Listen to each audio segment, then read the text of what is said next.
Oh, ini ada berhubungannya dari ini ya, ya. Nah, Isni Nurkania, anak Ismi sulung ya. saya, bawaannya lahirnya serius banget, makin gede. Wajahnya yang mana nih, Bu Ismi? Wajahnya yang mana nih? Oh, Biar saya kayaknya bisa udah lihat. udah lift deh, karena Oh, udah live ya. atau yang masih ada di sini aja ya, Ya masih ada di sini ya. yang masih ada di sini. Oke, saya coba cek. Sebentar.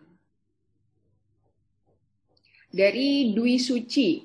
Ya. Ini Nah, jika kita Dewi sudah mendidik Suci. anak dengan teriakan karena saya masih belum bisa mengendalikan emosi, dampak apa dan bagaimana mengatasinya? Apakah saya dan anak perlu ke psikolog? Bagaimana ya? Begini, pengalaman saya yang perlu ke psikolog itu orang tuanya bukan anaknya. Ya. Jadi kalau kita mau memperbaiki diri bisa melalui self-help, self-help ya. Self-help itu artinya menolong diri kita sendiri atau bisa minta pertolongan pada orang lain. Terserah mana pilih yang lebih nyaman.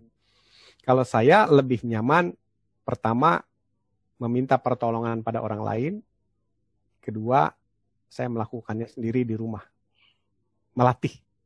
Jadi ketika saya dulu pertama kali belajar mengendalikan emosi, maka yang saya olah adalah pikiran dulu, dan saya berkonsultasi dengan seorang guru bijak di Bali, dan itu sampai sekarang masih kenal beliau, sudah lebih 10 tahun.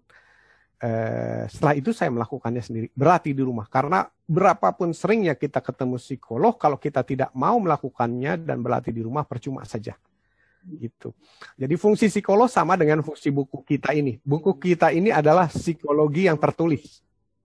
Makanya ditulis bentuknya adalah dialog, praktek, sama tulisannya itu bisa diikuti, dipraktekkan berdasarkan apa kata-kata yang kita tulis di buku. Jadi inilah buku self-help, mewakili bimbingan seorang konselor atau psikolog. Nah, kemudian kalau pertanyaannya, apa yang harus saya lakukan pertama kali? Tadi kita udah bahas panjang lebar. Yang pertama, ya tadi yang kita bahas ya, persepsi dan sebagainya. Yang kedua adalah teknik komunikasi, Bunda. Teknik komunikasi. Nah, teknik komunikasi ini tidak akan kita bahas di sini karena itu sudah lengkap ditulis dan waktunya pun nggak cukup mungkin. Nah, di situ ditulis bagaimana misalnya memulai komunikasi. Misalnya, kalau pada Bunda saya cuplikan di buku ya, nanti baca deh bukunya, asik. Yang pertama adalah saya pernah menolong orang, ya anaknya usia 27 tahun, dia sudah luar biasa, nggak bisa dikendalikan, sampai orang tuanya, Pak Gede bilang bahwa anak saya sudah rusak total ayah, orang Bali. Ya, rusak total ayah, seluruh tubuhnya ditato, tinggal 2 yang tidak ditato, biji mata sama lidah. Nah, sudah kebayang ya, saya nggak tahu ayah, saya harus bagaimana lagi? Mungkinkah anak saya masih bisa dirubah? Saya bilang, dengan izin Tuhan, mungkin Pak.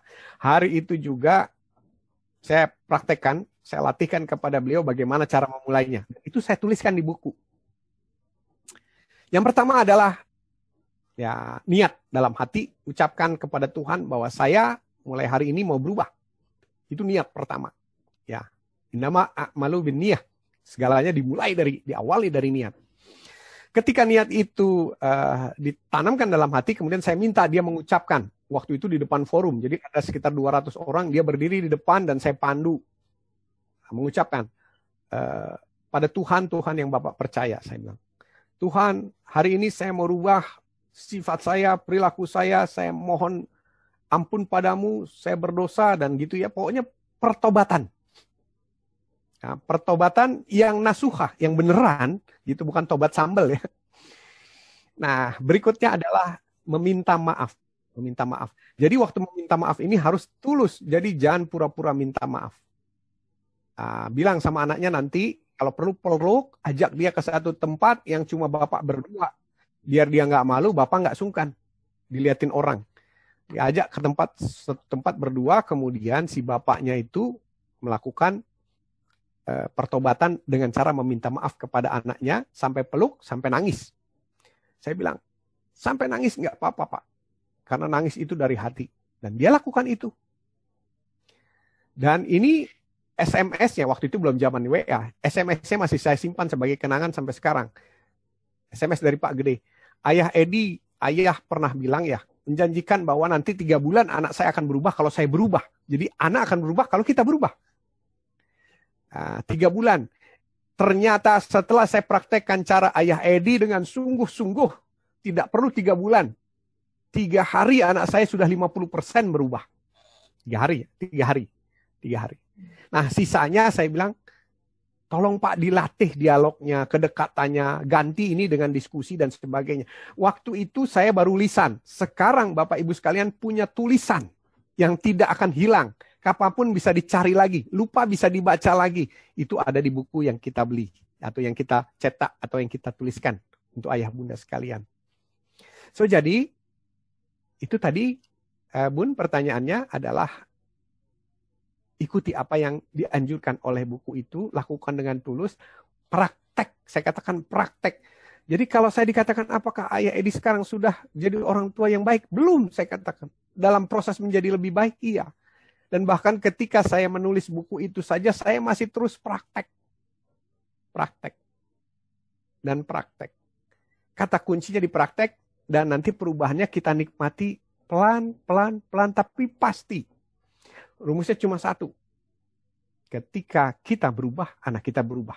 Jadi kalau ketika kita belum berubah, jangan harap anak berubah. Begitu kira-kira Mbak Dita.